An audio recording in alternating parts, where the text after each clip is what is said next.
Ready to dominate the battleground? Want to climb the ranks to legend? Are you ready to fly? Helicopter, helicopter! Here's what you're gonna do. First, follow these essences. Next, get these skills. Mystic Strike. It provides you with a dash and an invisibility for both offensive and defensive use. Shield of Zen. Not only does it give you a shield, it can also be another dash with a dispel for harmful effects that can save your life. Seven-Sided Strike.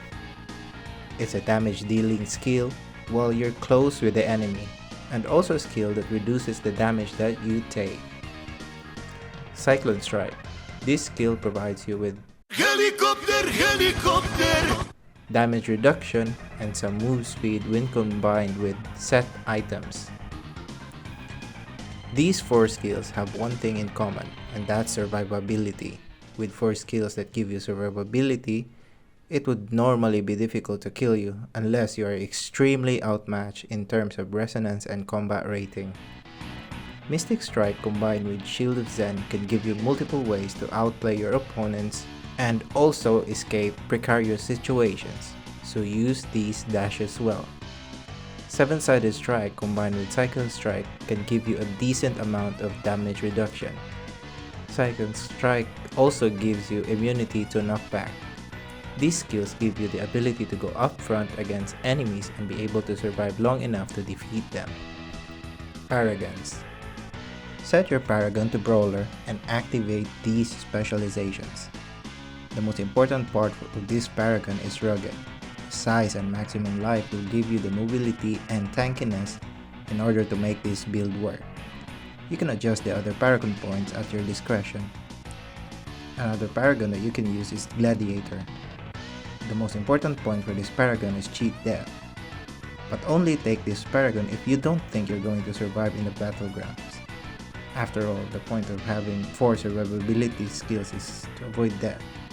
Getting this Paragon can be counterintuitive, however, I understand that this can be a preference, so you do you. Legendary Paragon. Get Lightning Rod. It gives you the damage that you need since you're mostly going for survivability. Benefactor can be nice, but it's not going to be as effective as Lightning Rod. Roaring Strike wouldn't be very useful for this build since you'll be using Helicopter! most of the time and you won't be auto-attacking. Set items. I'm currently using 4 Vitus Urges and 4 Grace of the Flagellant, which is quite acceptable. However, my goal is to find a good untouchable mountebank to switch to Grace of Flagellant for. You'll need 4 Vitus Urges for the increase of duration of the beneficial effects. The attack speed increase will also help you gain move speed when using. That's why it's good to have 4 Vitus Urges. Grace of the Flagellant is for increasing your damage output. You can swap Grace for either Banquet of Ice or Gloom Guide's Prize. Untouchable mountebank is good for this build for the shield, which combos with multiple things in this build. That I will explain as we move along the guide. Another special mention is Seeds of Son Gold. I'm interested in trying this out, but I'm not too inclined to do so since I'll be needing 4 of the set for it to be effective. That would mean I'll be sacrificing either the mountebank or the Vitus Urges, which might ruin the build. However, I'm keeping a bookmark on this. Once I get enough Wisp to build this, I'll share my findings whether it's good or not. Stance. Set your stance to Restoration Stance. This is one of the combo to the mountebank sent item attributes. Initially, you would want to target the barrier set, which gives you a shield, and the attributes it can give are also very good for our build that we're working on. The attributes that you should aim for are maximum life increase, damage taken from nearby enemies decreased, and block chance. Fear resistance can also be good if you can't roll for the other stats. Next is the Jolt set. The immobilization from the family bonus can be very helpful in both offensive and defensive situations. However, the most important effect that the Jolt set offers is its attribute, duration of beneficial effects. Not only is it good in PvP, it's also good in PvE. The next attribute that you would aim is the damage taken from players reduced. Aside from that, you can take any attributes that you like if you want to complete the Jolt family bonus. Another attribute that I should mention that you can use, but it will cost you a family bonus if you do get them. From the Vengeance set, attack speed increase. This also means movement speed increase for your damage to player increased and damage to shielded enemies increased. From the Wildfire set, all skill damage increased and critical hit damage increased. Cursed properties. This is the Exodia of the build. When you go in, you'll gain shield from both Mountebac and Barrier set when you get hit from the enemies. This curse will help add some DPS as this takes effect. Another cursed property that I really like is Tortured. With you having Mystic Strike and Shield of Zen as dash, this will take effect multiple times. Getting it to the 6th cursed property will also give enemies immobilization, which will give you time to deal more damage against the enemy. It will also reduce the cooldown of Torture to 9 seconds. Finally, Atrophy. It's simply a damage dealing curse property which also adds slow. This could be good, but the high cooldown is a bit off-putting for me, so I prefer Tortured over this. Legendary Gems. Currently, I have very little experience when it comes to using 5-star gems. That's why I'll only be recommending the few 5-star gems that have been used only by other players who have high resonance, that I find useful for the build that we have. Let's start with the legendary gems that I am most familiar with, since that's all I can afford. 1-star legendary gems. Blessed Pebble. This is one of the best, if not the best, 1-star legendary gem there is. Increasing your beneficial effect duration is just really good. Although you have to be careful. It caps at 80%, but I need some confirmation in this.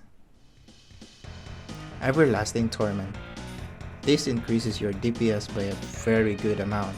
However, that's not the best synergy it has with our build. It's the attack speed, which also increases your move speed. Although you have to hit multiple enemies for this to have a significant effect, it's still good at chasing down on an enemy once it takes effect. Berserker's Eye and Entropic Well.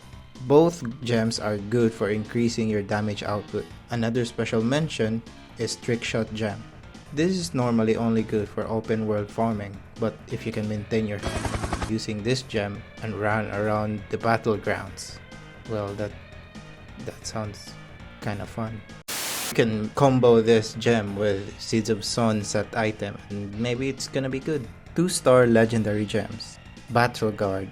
This is a very good defensive item that matches with our goal to front line. Mother's Lament. As far as I know, Material Disdain, which increases your crit rate, also takes full effect in Battleground, but I might need some confirmation on this. Igneous Scorn is a good choice for a 2-star gem if you want to increase your DPS. Pain Class and Viper's Bite. Combo these two gems for the damage increase and move speed increase against the enemy.